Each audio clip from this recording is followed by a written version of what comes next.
오늘의 기후가 한 달에 한 번씩 경기 시청자 미디어 센터와 함께 청취자가 직접 만드는 기후 환경 미디어를 소개하는 시간을 마련했죠.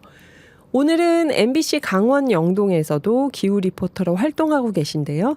경기 시청자 미디어 센터 라디오 제작단에서 시민 아나운서로 활동 중인 이윤지님 이야기 함께합니다. 7월에 우리 폭염 참 독특한 경험을 했는데요. 그 이야기를 이윤지 님이 기후 톡톡이란 제목으로 전해드립니다. 자, 그럼 지금부터 들어볼까요?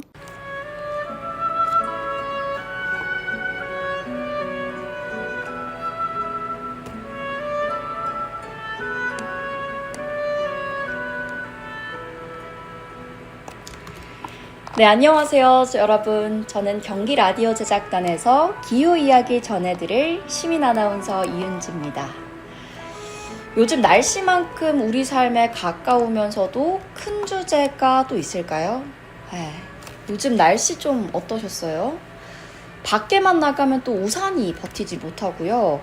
비가 오는 날에는 장화 없으면 출근길이 어려울 정도죠. 특히 올 7월에는 전국 곳곳이 물바다라는 표현이 과장이 아닌 상황들이 참 많았습니다.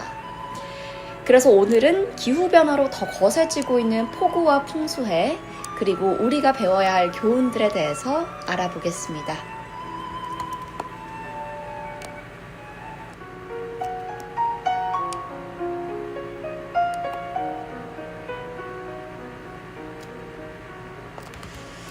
네, 먼저 용어 하나 정리하고 넘어가겠습니다.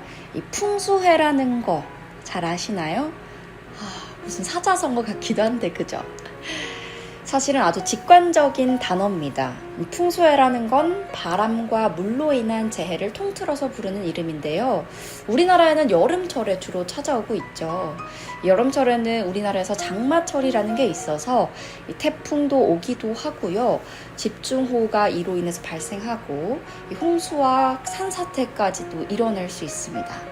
또 비가 넘어오지 않으면 가뭄이 발생하기도 하죠. 이러한 친구들을 전부 풍수해라고 부르는데요. 이 수해 중에서도 제일 빈번한 게 요즘에는 집중호우입니다. 잠깐 내리는 비 같기만 하더라도 그 양이 정말 엄청나잖아요. 제가 어렸을 때만 하더라도 하루 종일 비가 내리다가 좀 그쳤다는 그런 기억이 있는데, 요즘에는 1시간에 도시 전체가 잠길 만큼 또 많이 오기도 하고요. 정말 쏟아진다 싶어서 나가기만 하면 일단 옷이 다 젖고 보는 건 일상이 되기도 했습니다. 특히 이번 달에는 정말 많은 비가 내렸죠.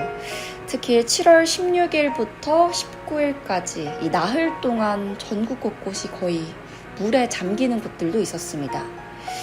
그 양으로 한번 보면 충남 서산에서는 543.6mm, 경남 산청에서는 516.5mm, 광주광역시에는 470mm 넘게 내렸습니다. 와, 정말 많죠.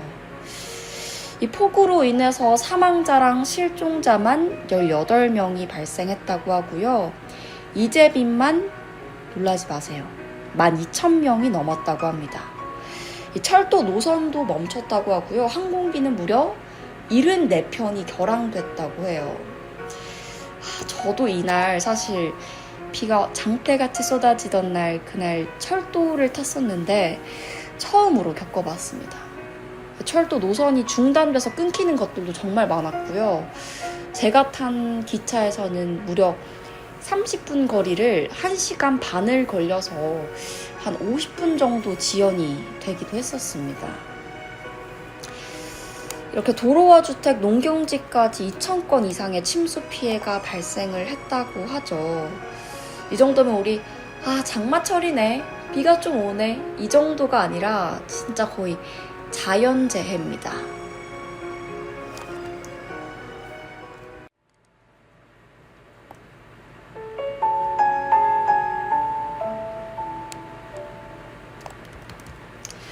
그런데 이 비가 요즘만의 문제일까요?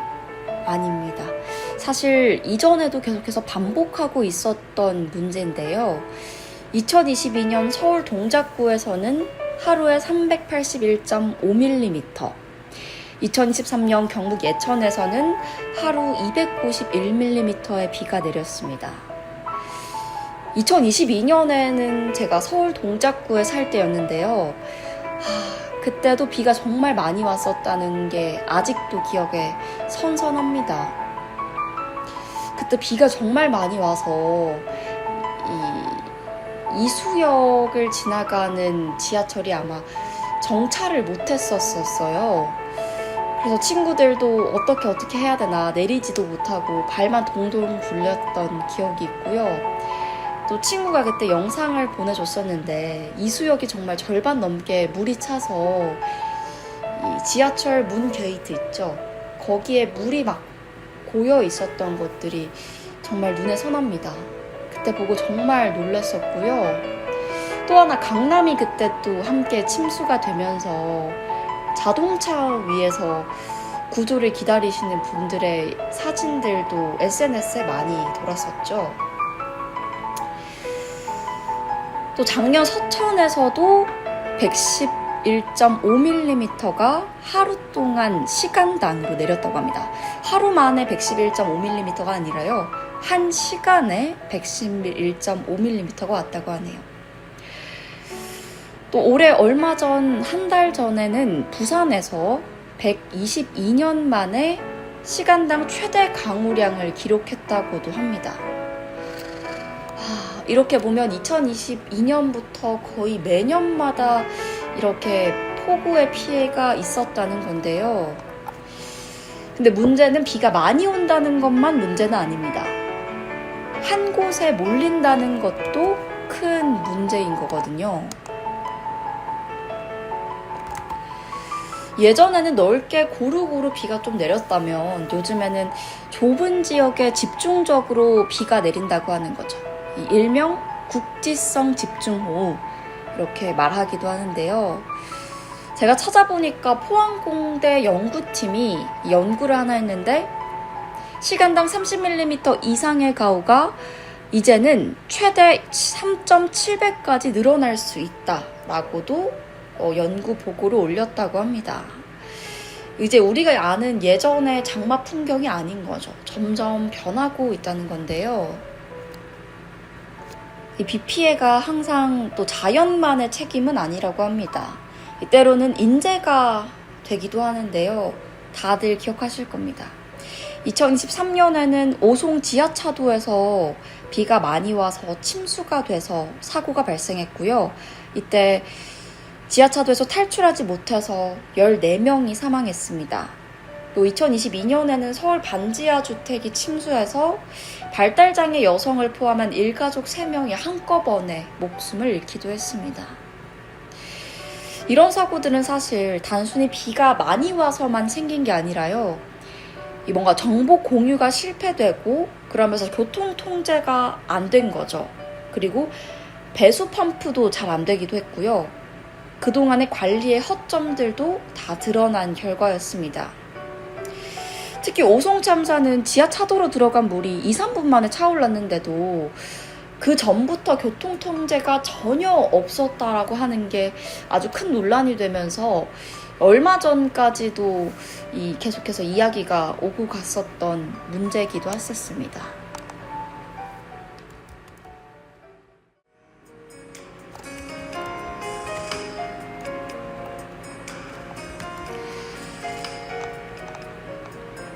그렇다면 우리는 어떻게 대응을 해야 할까요? 정부와 지자체는 이번 폭우에도 빠르게 대응했습니다. 중앙재난대책본부 3단계를 발령했고요. 산청에는 국가소방동원령을 내렸습니다. 임시대피소도 운영하고 있고 복구 작업에도 바로 들어갔고요. 하지만 단기 대응만으로는 이 침수 피해를 막기에는 역부족인 겁니다. 앞으로는 침수에 취약한 지하 공간에는 자동으로 물이 들어오는 걸 막을 수 있는 차단 시스템을 설치해야 되는 것이 아니냐, 이런 의무화 법안들을 나오고 있어야 한다라는 이야기들이 나오고 있고요. 배수 펌프도 백업할 수 있는 전력 시스템을 구축해야 된다. 또 기관끼리도 실시간 정보를 공유할 수 있도록 컨트롤 타워를 운영해야 한다. 이런 구조적인 개편의 이야기들이 나오고 있습니다.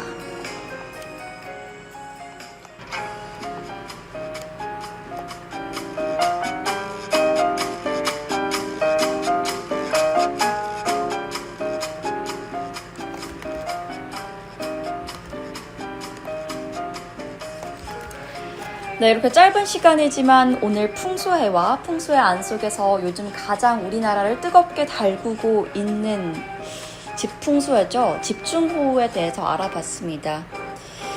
자연은 이제 더 이상 예전처럼 천천히 다가오지는 않습니다. 폭우는 더 강해졌고요. 피해는 더 커지고 있고 그에 따라서 대응은 더 빨라야 합니다. 오늘 제가 짧게나마 전해드린 이야기가 여러분들에게도 작은 경각심이 되고 또 큰 관심으로 불러일으켜서 빠르게 대응할 수 있는 우리나라가 되기를 바라봅니다. 기후 이야기는 멀리 있지 않습니다. 우리가 사는 동네, 우리가 걷고 있는 이 길, 그리고 우리가 살고 있는 이 집이 바로 그 기후가 일어나고 있는 그 현장이니까요. 그럼 오늘도 안전하게 하루 보내시고요. 저는 다음 시간에도 또 유익한 이야기 전해드릴 수 있었으면 좋겠습니다. 저는 지금까지 경기 라디오 제작단에서 시민 아나운서 이은지였습니다.